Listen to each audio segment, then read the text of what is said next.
왕의 아들 여호야김 때에 여호와께로부터 말씀이 예레미야에게 임하여 이르시되 너는 레갑 사람들의 집에 가서 그들에게 말하고 그들을 여호와의 집 한 방으로 데려다가 포도주를 마시게 하라 하시니라.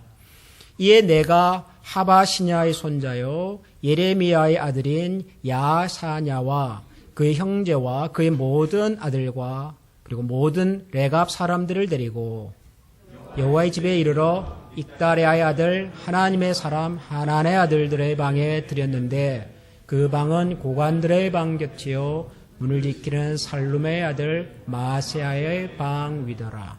내가 레갑 사람들의 후손들 앞에 포도주가 가득한 종지와 술잔을 놓고 마시라 권하매 그들이 이르되 우리는 포도주를 마시지 아니하겠노라. 레갑의 아들 우리 선조 요나답이 우리에게 명령하여 이르기를 너희가 집도 짓지 말며 파종도 하지 말며 포도원을 소유하지도 말고 너희는 평생 동안 장막에 살아라. 그리하면 너희가 머물러 사는 땅에서 너희 생명이 길리라 하였으므로 우리가 저희 성경과 예배의 주상 모든 말을 순종하여 우리와 우리의 아내와 자녀가 평생 동안 포도주를 마시지 아니하며 살 집도 짓지 아니하며 포도원이나 밭이나 종자도 가지지 아니하고 장막에 살면서 성경의 은혜랍이 우리에게 명령한 대로 자 지켜 다 같이 읽겠습니다. 그러나 바벨론의 느부갓네살 왕이 이 땅에 올라왔을 때에 우리가 말하기를 갈대아인의 군대와 수리아인의 군대를 피하여 예루살렘으로 가자 하고 우리가 예루살렘에 살았노라. 아멘. 이스라엘 민족은 역사적으로 아브라함의 후손이다 그렇게 알려져 있습니다. 아브라함의 아들 이삭 그리고 야곱 요셉 이렇게 이어지는 그런 혈통의 민족이다라고 알려져 있습니다. 자, 그런데 성경을 들여다보면 이 이스라엘 민족 안에 아브라함의 후손이 아닌 사람들도 상당수 들어와 있었습니다. 예를 들면 이스라엘 백성들이 가나안을 이제 정복할 무렵 여리고 전투에서 라합과 그의 가족을 살려주지요. 그리고 라합과 그 가족은 이스라엘 백성들을 틈에 들어와서 이제 이스라엘 백성들처럼 살게 되었습니다. 라합과 그 가족은 가나안 족속이죠. 그 이후로 라합과 그 가족의 후손들이 이스라엘 백성 가운데 함께 살게 됩니다. 또 나오미의 며느리였던 룻, 그죠? 다윗의 증조 할머니가 되시는 분이죠. 이 룻은 모압 여인이지요. 모압 여인이었지만 이스라엘 사람과 만나서 결혼을 하고 또 자녀를 낳고 그 중에 다윗 왕도 있고. 그러니까 모압의 피를 가지고 있는 모압 후손들도 일부 이스라엘 백성들 가운데 있었습니다. 다윗이 왕으로 다스리던 시절에는 그 다윗이 전쟁을 참 많이 했는데요. 그 이스라엘 주변의 여러 민족들을 이렇게 점령해서 그리고 다스리기도 했었지만 그 중에 헤브론이라고 하는 족속이 있었습니다. 지금의 예루살렘, 그때도 예루살렘. 이 예루살렘의 원주민입니다. 그 헤브론 민족은 다윗 군대와 싸우기를 포기하고 다윗의 지도를 받고 다윗 왕의 통치를 받으면서 이스라엘 백성으로 살기를 원했습니다. 스스로 원했습니다. 그래서 자연스럽게 이스라엘 민족 안에 들어와서 함께 살게 되었습니다. 이런 형식으로 이스라엘 백성들 안에는 순수하게 아브라함의 후손만이 아니라 다른 민족들, 이방 민족들도 일부 들어와 있었는데 그 중에 오늘 우리가 읽은 이 예레미야서 35장에 등장하는 레갑 족속이라고 하는 분들도 있었습니다. 레갑이라고 하는 레갑바이트. 아마 성경을 어지간히 읽으셨던 분들도 레갑 민족이 있었구나 하는 것을 아마 익숙하게 알고 있는 분들은 그렇게 많지 않을 것 같습니다. 이 레갑 족속은 어떤 사람인가 하면 역사적으로 레갑 족속의 그 조상을 쭉 올라가 보면 모세의 장인 이드로라고 하는 어른에게까지 올라갑니다. 이드로에게 아들이 여럿 있었는데 그중에 호밥이라고 하는 아들이 있었고 그 호밥이라고 하는 아들의 후손들이 나중에 성경에서 겐 족속 그리고 레갑 족속으로 등장을 합니다. 그러니까 아브라함의 후손은 아니죠. 미디안 광야에 살고 있었던 이드로라고 하는 이방 어른의 후손입니다. 레갑. 근데 이 레갑 족속이 왜 오늘 성경에 등장하는가? 이게 굉장히 좀 묘합니다. 그리고 굉장히 중요한 이야기를 오늘 성경은 우리에게 들려주고 있습니다.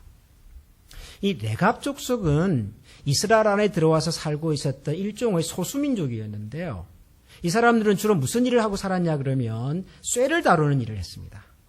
그러니까 쇠를 가지고 옛날에 농사 지을 때 필요했던 농기구도 만들고 또 전쟁에서 필요한 창이나 칼도 만들고 이런 일을 주로 하는 이런 요즘식으로 말하면 전문인 집단입니다. 특정 분야의 전문 기술을 가지고 살았던 소수의 아주 특화되어 있었던 전문인 집단이었습니다. 그런데 이 레갑 족속은 그들만의 아주 독특한 문화가 있었어요. 그분들만이 가지고 있었던 어떤 그 생활의 양식이 있었는데 그 중에 하나는 첫 번째 집을 짓지 않는다. 이 사람들은 집을 지어 살지 않고 장막에 살았습니다. 그러니까 텐트 치고 살았다는 얘기죠. 항상 움직일 수 있는 이동이 가능한 한 곳에 오래 정착을 하지 않고 언제든지 옮겨 다닐 수 있는 이런 생활 방식을 선택을 하고 살았습니다. 장막. 두 번째는요. 포도주를 마시지 않았습니다. 포도주를. 그리고 세 번째는 포도주를 안 마시니 당연히 포도원을 소유할 일도 없겠죠. 포도원을 소유하지 않았습니다. 그래서 집을 짓지 않고 주로 장막에 살았고요. 포도주를 마시지 않았고 포도원을 소유하지도 않는 이런 생활 방식과 전통을 가지고 살았던 이스라엘 안에 있었던 소수 민족이었습니다. 레갑. 그런데 오늘 우리가 읽은 예레미야 35장으로 들어가 보니까 여기 아주 흥미로운 일이 일어났습니다. 예레미야 선지자가 어느 날 예루살렘 성 안에 들어와 있었던 레갑 사람들을 성전으로 초대를 했습니다. 원래 이 레갑 사람들은 이제 집을 안 짓다 그랬잖아요. 장막, 텐트 생활을 쭉 했는데 왜 그랬냐면 이 사람들이 주로 하는 일이 쇠를 가지고서 농기구나 무기를 만들어주는 일이기 때문에 필요한 곳으로 쫓아다니면서 살았던 거죠. 한 곳에 정착을 하는 것이 아니라. 그러니까 여러 곳을 이렇게 다니면서 살아왔는데 지금 그 당시 이스라엘이 북쪽에 있는 바벨론이라고 하는 거대한 나라의 침공을 받아가지고 나라가 전쟁의 위기에 사로잡혀 있었습니다. 그러니까 성 밖에 사는 사람들이 생명의 위기를 느끼고 모두들 성 안으로 들어와서 살아가고 있었습니다. 그 흐름 속에서 레갑 사람들도 예루살렘 성 안으로 지금 들어와 있는 거예요. 그 레갑 사람들에 대한 소문을 듣고는 예레미야가 레갑 사람들을 성전으로 초대를 했죠. 초대하는 건 좋았는데 그 다음 이야기가 흥미로워요. 예레미야가 성전에 특별한 곳에다가 이 레갑 사람들을 초대해놓고 잔치를 베풀었습니다. 뭐 음식도 나왔겠고 그 다음에 뭐도 나왔어요? 포도주가 나왔어요. 포도주가. 그리고는 레갑 사람들에게 포도주를 마음껏 마시라고 얘기를 했습니다. 예레미야가. 여러분 예레미야 선지자가 잔치를 준비를 해서 음식과 포도주를 준비한 것은 전혀 이상한 일이 아닙니다. 목사님, 성전에서 하나님을 예배하는 성전에서 어떻게 파티를 합니까? 그리고 파티에 어떻게 포도주를, 그것도 선지자가. 여러분, 이스라엘 사람들에게 포도주는 우리가 생각하는 그런 술이 아닙니다. 그들에게 포도주는 그냥 생활의 한 부분인 거죠. 예수님께서도 제일 먼저 기적을 베푸신 곳이 가나의 혼인잔치였지 않습니까? 포도주가 떨어졌대요. 그런데 예수님 포도주를 만들어주세요. 취해서 흥청망청 살라고 그랬을까요? 그건 아니죠. 이스라엘 사람들의 문화예요. 잔치를 준비하면 당연히 맛있는 음식과 포도주가 같이 나오는 거예요. 물론 그것을 지나치게 마셔서 취한든가 방탕하게 되는 것은 경계했습니다. 성경에서도 그걸 독주라고 말합니다. 그러나 포도주 자체는 그냥 삶의 한 부분이었어요. 예레미야가 성전에서 파티를 만들고 그리고 사람들을 초대하고 음식과 포도주를 준비를 했습니다. 그리고 마시라고 권했습니다. 근데 이때 문제가 생겼습니다.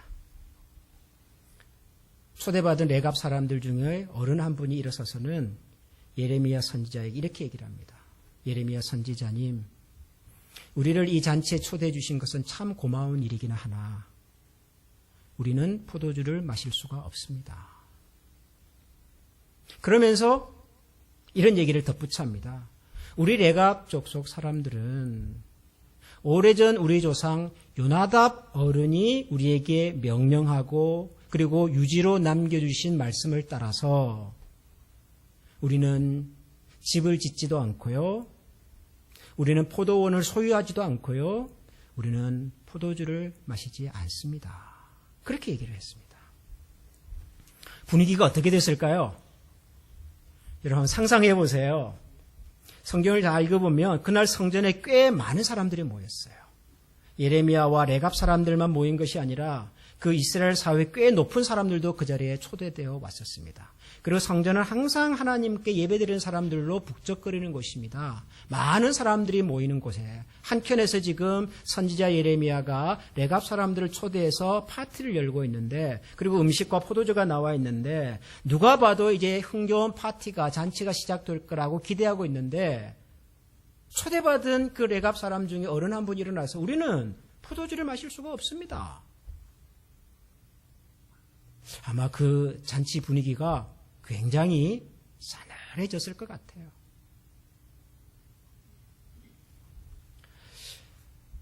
여러분 예레미야는 왜 레갑 사람들에게 포도주를 마시라고 얘기를 했을까요?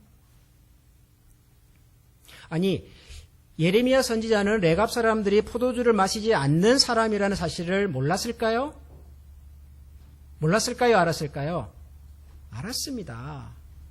레갑 사람들은 정말 특별한 사람들이었습니다. 그 요나답이라고 하는 어른 이후로 약 250년이 흐른 시절인데요. 지금 이 사건이. 그 250년이 흐르는 동안 레갑 사람들은 어디를 가도 사람들에게 뚜렷하게 레갑 사람들을 알 수가 있었어요. 왜냐하면 두 가지 이유 때문에. 첫 번째는 하는 일 때문에. 대부분의 사람들이 농사를 짓거나 양을 쳐야 하는데 이 사람들은 늘 쇠를 다루는 일을 했으니까요. 그러니까 알아요. 레갑 사람들이 왔다. 또 하나는 이 사람들은 포도주를 안 마셔요. 집도 안 지어요. 늘 텐트에만 살아요. 그러니까 그 당시 이스라엘 사람들하고는 다른 생활 방식을 가지고 있었던 거예요. 그래서 알아요. 레갑. 예레미야는 몰랐을까요? 당연히 알죠. 레갑 사람들은 포도주를 마시지 않는다는 사실을 압니다. 그런데도 불구하고 성전에 불러다가 포도주를 준비해놓고 포도주를 마시라고 공개적으로 권했어요. 왜 그랬을까요? 이유는 아주 단순했습니다. 우리가 오늘 읽은 성경 예레미야서 35장 1절과 2절을 읽어보니까 이런 말씀이 등장을 합니다. 유다의 요시야 왕의 아들 여호야김 때에 여호와께로부터 말씀이 예레미야에게 임하여 이르시되 너는 레갑 사람들의 집에 가서 그들에게 말하고 그들을 여호와의 집 한 방으로 데려다가 포도주를 마시게 하라 하시니라. 누가 그러셨어요?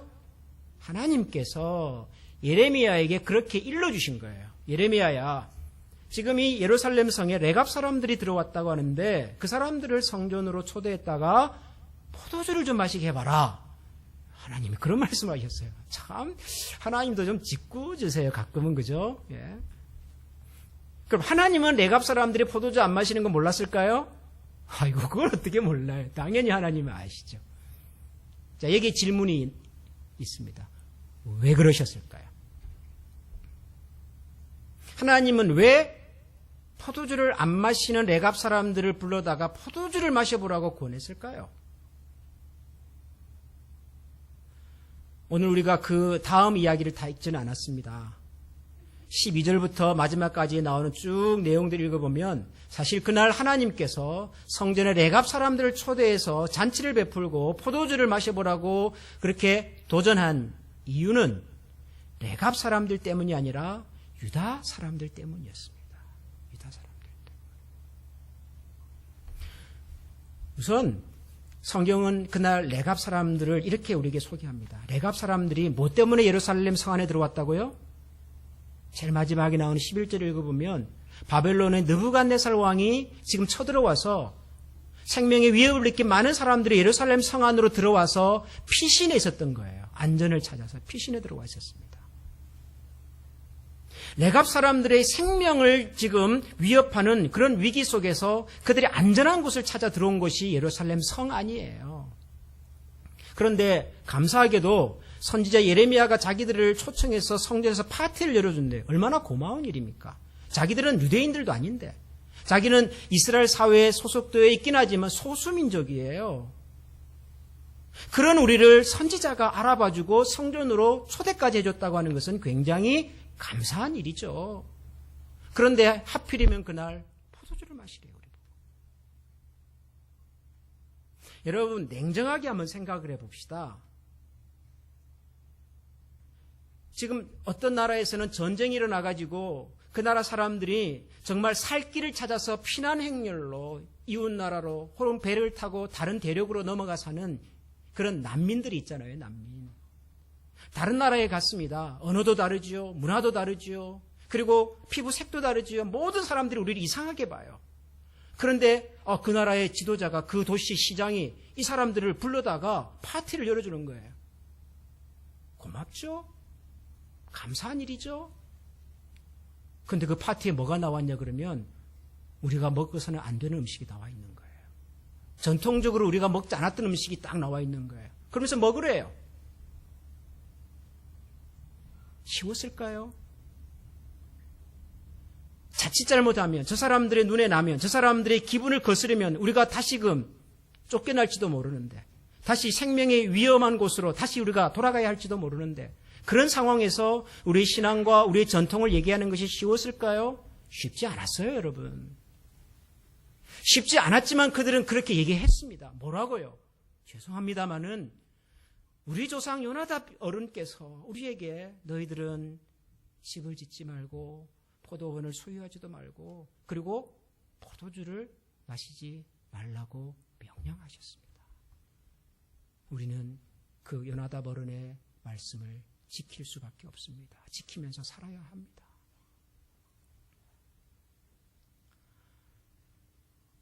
하나님께서 예레미야를 통해서 이렇게 말씀하십니다.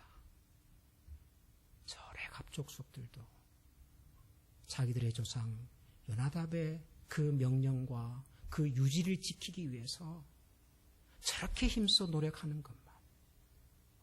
너희는 어저께 하나님의 백성으로 부름을 받고 하나님의 특별한 은혜와 사랑을 체험한 백성이면서도 어떻게 하나님의 약속과 말씀을 이렇게 헌신짝처럼 버릴 수가 있냐.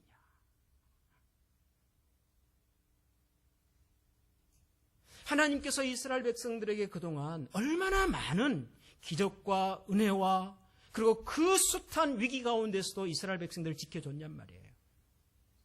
하나님께서 이스라엘 백성들에게 그렇게 은혜와 놀라운 일들을 보여주셨음에도 불구하고 너희들은 어떻게 저 레갑 족속만큼도 못하냐. 저들은 이스라엘에 들어온 소수민족으로서 쇠를 다스려서 농기구 만들고 칼 만들고 사는 늘 유랑하며 방황하면서 사는 사람들이었지만 그러나 그들의 조상의 말을 가슴에 새기고 지금까지 그 약속을 지키면서 저렇게 신실하게 살고 있다. 너희는 어떻게 하나님의 선택된 백성으로 하나님의 약속과 하나님의 그 계명과 하나님이 그들에게 나누어 주었던 그 약속의 말씀을 이렇게 가볍게 이길 수가 있냐. 실제로 그 당시 이스라엘이 유다 왕국이 바벨론의 침공을 받아서 나라를 잃게 된 표면적 이유는 이것이었어요. 이 이스라엘이라는 나라를 중심으로 해서 남쪽에 이집트라고 하는 아주 전통의 강대국이 있어요. 오래된 부자 나라, 힘센 나라 이집트가 있습니다. 이스라엘 북쪽에는 신흥 강대국, 새로운 강대국이 등장을 했습니다. 그 나라가 바벨론이에요. 지금 우리가 알고 있는 이라크의 기원을 쭉 올라가 보면 그게 이제 바벨론이에요. 그 중동 일대를 주름 잡던 새로운 강자가 등장을 한 겁니다. 이 두 나라가 서로 지금 이렇게 경쟁을 하고 있는 거죠. 근데 그 한복판에 어디가 있어요? 이스라엘이 있어요.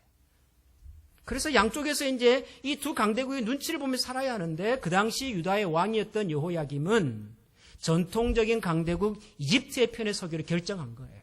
그래도 구관이 명관이지. 그래도 이집트와 약속과 의리를 우리가 지켜야지. 그러고는 이집트 편에 섰어요. 그러면 이집트가 도와줄 줄 알고. 그런데 막상 전쟁이 일어나 보니까 이집트는 종이 호랑이에 지나지 않았습니다. 그 강력한 바벨론의 군대 앞에 속수무책으로 넘어갑니다. 결국은 이스라엘도 예루살렘도 바벨론 군대의 그 말발굽에 짓밟히고 많은 사람들이 죽고 예루살렘이 파괴되는 그런 비참한 역사가 등장합니다. 그런데 그것은 표면적인 이유였어요. 전에는 이스라엘 주변에 바벨론이나 이집트 같은 강대국이 없었나요? 전에는 이스라엘 옆에 이스라엘보다 힘센 나라들이 없었나요? 이스라엘 주변에는 언제나 강대국이 있었어요. 지금도 이스라엘을 둘러싸고는 수많은 나라들이 있는 것처럼 옛날에도 그랬어요. 블레셋이 있었고 아말렉이 있었고 암몬이 있었고 모압이 있었고 항상 이스라엘 주변에는 강대국들이 있었다고요. 그러나 이날 이 시절 유다 왕국이 바벨론의 군대에 짓밟힐 수밖에 없었던 이유는 하나님께서 그렇게 설명하십니다. 너희가 하나님 백성으로서의 그 구별됨과 하나님과의 약속을 헌신짝처럼 버렸으므로 나도 너희들을 바벨론의 말발굽에 내어놓겠다. 유다 백성과 유다 나라가 바벨론에게 망할 수밖에 없었던 이유는 외교적인 판단의 실수, 군사력의 부재가 아니라 그들이 하나님의 백성과 하나님을 섬기는 사람으로서의 구별됨을 상실해버렸기 때문이었어요. 레갑이라고 하는 족속이 소수민족이었음에도 불구하고 그들이 아브라함의 후손이라고 하는 순수 이스라엘 민족이 아니었음에도 불구하고 그럼에도 불구하고 이스라엘 사회 속에서 건재하게 그들의 문화와 역사와 전통을 지킬 수 있었던 단 한 가지 이유는 그들의 조상 요나답의 말과 그의 명령을 생명처럼 소중하게 여겼던 거예요. 말 한마디면 자기들이 예루살렘 성에서 쫓겨날 수도 있으나 그 위기 때문에 그들이 지켜왔던 신앙의 양심과 그리고 레갑 족속으로서의 정체성을 포기하지 않았어요. 반면에 유다 백성은 많은 사람들이 있었고 거대한 왕국을 거느리고 있었으나 그들이 하나님의 백성이라고 하는 그 정체성을 잃어버리고 하나님의 약속과 명령을 헌신짝처럼 여기는 순간 그들은 더 이상 하나님의 나라와 백성일 수가 없었던 거죠. 저는 이 예레미야서에 나오는 레갑 족속을 보면서 오늘날 이 시대를 살아가는 우리 크리스찬의 사명과 정체성이 과연 어디에 있어야 할까? 그런 생각을 저는 해봐요. 여러분, 우리는 이 세상에 살고 있습니다. 세상의 문화, 세상이 우리에게 보여주는 여러 가지 것들을 우리는 외면하고 살 수 없습니다. 그러나 동시에 우리는 세상에 동화되어서는 안 되잖아요. 우리는 세상이 가고자 하는 그 방향과 그 길을 따라서 가서는 안 되는 사람들 아니겠습니까? 우리가 살고 있는 이 세상은 우리 기독교 신자들이 가지고 있는 신앙적 양심과 우리가 하나님을 믿는 사람으로서의 정체성을 도전하는 여러 가지들을 요구합니다. 내가 믿었고 우리의 아버지가 믿었고 우리의 어른들이 우리에게 신앙의 유산으로 남겨줬던 가치를 이제는 지키는 것이 너무도 힘든 세상을 우리가 살고 있다고요. 그래서 포기해야 할까요?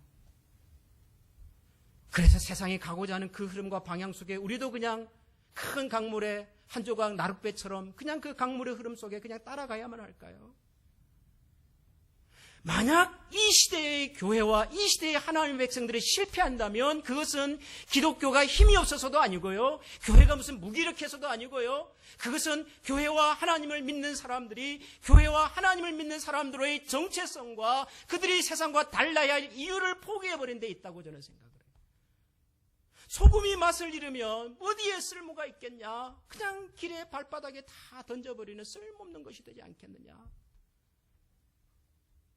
여러분, 우리 기독교회가 하나님을 믿는 사람들이 세상을 주도할 수 있을까요? 우리가 어렸을 적에 교회 어른들이 항상 기도할 때 그렇게 기도하셨어요.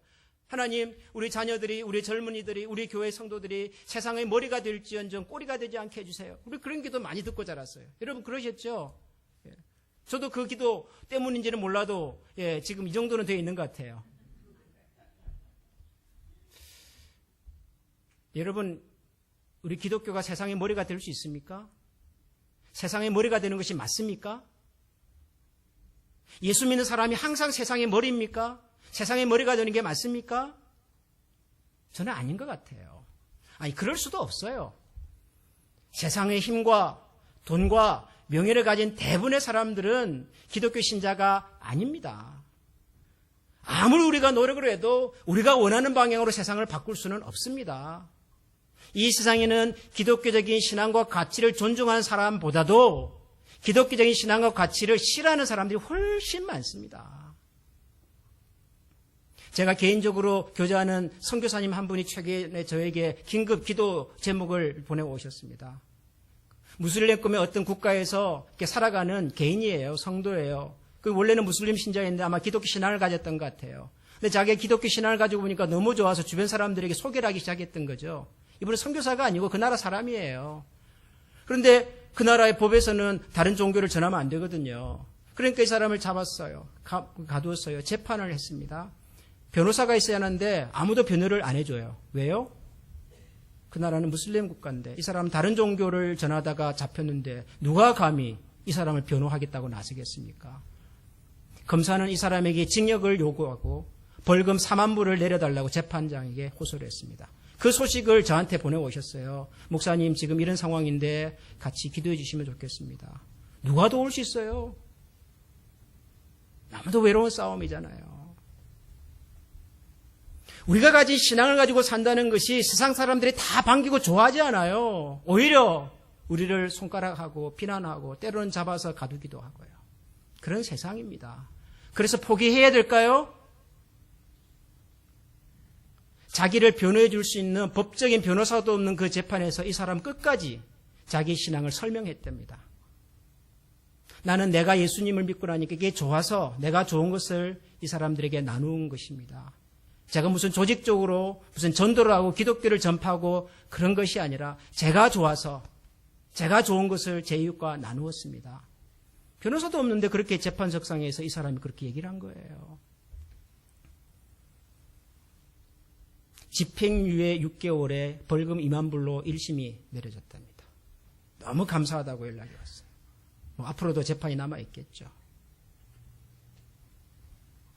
외로운 싸움입니다.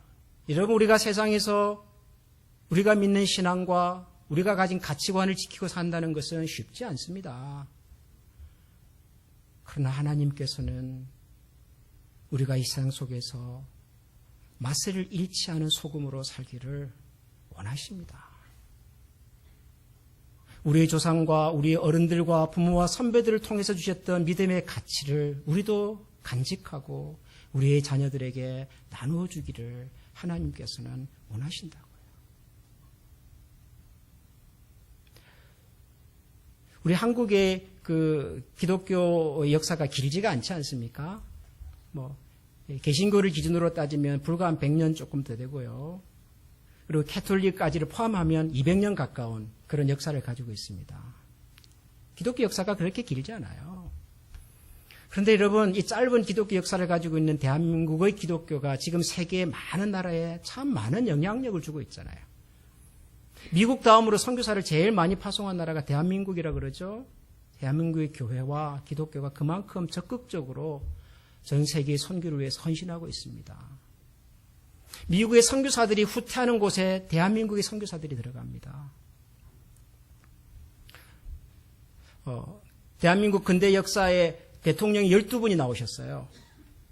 근데 12분의 대통령 중에서 기독교 신앙을 배경으로 가진 분이 무려 6분이나 계시더라고요. 그분들에 대한 평가는 사람마다 다양할 수는 있으나 짧지 않은 이 짧은 우리 근대 역사에서 나라의 지도자로 선택된 절반이 기독교 신앙을 가진 분들이었습니다. 그만큼 우리 사회가 그래도 기독교 신앙에 대해서 존중해주고 평가해준 부분이 저는 있다고 생각을 해요.